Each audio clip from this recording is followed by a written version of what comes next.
গুৱাহাটী মহানগৰীত এজাক বৰষুণ দিলে কৃত্ৰিম বানৰ সৃষ্টি হয়। সেই সময়ত যাতায়াতৰ কেনেধৰণৰ অসুবিধাৰ সন্মুখীন হয় সেয়া নিশ্চয় আপোনালোকে ছবিখন দেখিছে।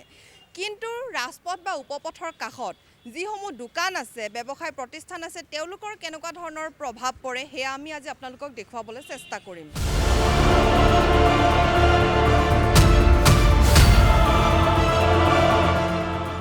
গুৱাহাটীৰ কৃত্ৰিম বান একাংশৰ বাবে এতিয়া অভিশাপ।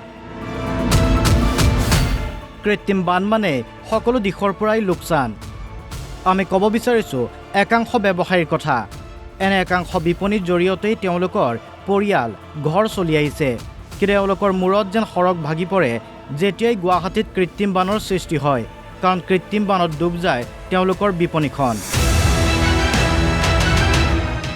নিমিষতে কৃত্ৰিম বানে শেষ কৰি পেলায় তেওঁলোকৰ সকলো সম্পদ। না জল না থল অৱস্থা হয় তেওঁলোকৰ। বাসগৃহ উপাৰ্জনস্থলীত এককাল পৰ্যন্ত কৃত্ৰিম বান, ফলত তেওঁলোকে প্ৰতি বছৰেই আৰ্থিকভাৱে জুৰুলা হৈ আহিছে। দোকানটো খোলাই থাকে বাৰু, কিন্তু খোলাই থাকিলেও একো লাভ নাই, কাৰণ যিহেতু মানুহ আহিব নোৱাৰে।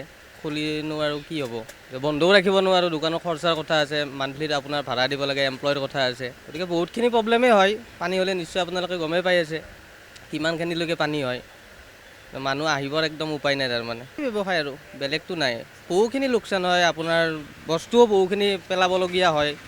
যেতিয়া পানীটো গমেই পায় দোকানৰ ভিতৰত পানী সোমাই গৈছিলে আগতে বহুখিনি বস্তুৱেই লোকচান হৈ গৈছিলে। মোটামুটি 2-2.5 লাখমান টকা মাল পেলাবলগীয়া হৈছে। এতিয়া লাষ্ট আপোনাৰ এসপ্তাহমানৰ পৰা পানীটোৰ পৰিমাণটো অকণমান কমিছে এইখিনি জেগাত বিশেষকৈ। হয়তো কোনোবা ছাইডে ব্লক কৰি দিয়া আছে, সেইখিনি যদি আগতে কৰিলে হয় তথাপি ইমানখিনি লছ হয়তো নহ'ল হৈ চাগে। 2-2.5 লাখ টকাৰ ওপৰত হৈ গৈছে, তথাপি এটা অনুমানিক কৈছোঁ আৰু তাতকৈ হয়তো বেছিও হ'ব পাৰে। কেৱল সিমানেই নহয়, এজাক বৰষুণ হ'লেই মূৰে কপালে হাত দিব লাগে ৰেষ্টুৰেণ্টৰ ব্যৱসায়ীসকলেও। কৃত্ৰিম বানত উটি যায় বিপণীৰ সকলো সামগ্ৰী, আচবাব। 1-2 মাহৰ মূৰে মূৰে ৰেষ্টুৰেণ্টৰ গেলামাল বিপণীৰ সকলো আচবাব ঠিক কৰিব লাগে। ফলত আৰ্থিক সমস্যাৰ সন্মুখীন হৈ আহিছে ৰুক্মিণীগাঁৱৰ ব্যৱসায়ীসকলে। বন্ধ থাকিলেতো লছে, বন্ধ মানে আৰু যদি হৈ যায় তেতিয়াহ'লে আমাৰ সব পালে লছ। আৰু মানে এইটো ফুটপাথটোত পানী উঠিলেতো দোকান বন্ধ কৰিবই লাগিব, বাকী ইয়াতে পানী নুঠিলে দোকান খোলা যায়।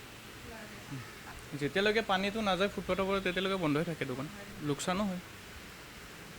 4-5 দিনলৈকে পাইছোঁ। পানী হ'লে মানে গোটেইকেইদিনে, যিকেইদিন পানী হয় গোটেইকেইদিনে বন্ধ থাকে। 4 দিন 3 দিন এনেকৈ 1000 টকা হয়। এয়া কেৱল ৰুক্মিণীগাঁৱৰ উদাহৰণহে। হাতীগাঁও, বামুণী মৈদাম, বেলতলা, চাৰ্ভে এনে বহু অঞ্চলত হোৱা কৃত্ৰিম বানে এতিয়া জুৰুলা কৰিছে ক্ষুদ্ৰ ক্ষুদ্ৰ ব্যৱসায়ীসকলক। তেওঁলোকৰ এতিয়া এটাই সপোন, কৃত্ৰিম বানমুক্ত কেতিয়া হ'ব গুৱাহাটী।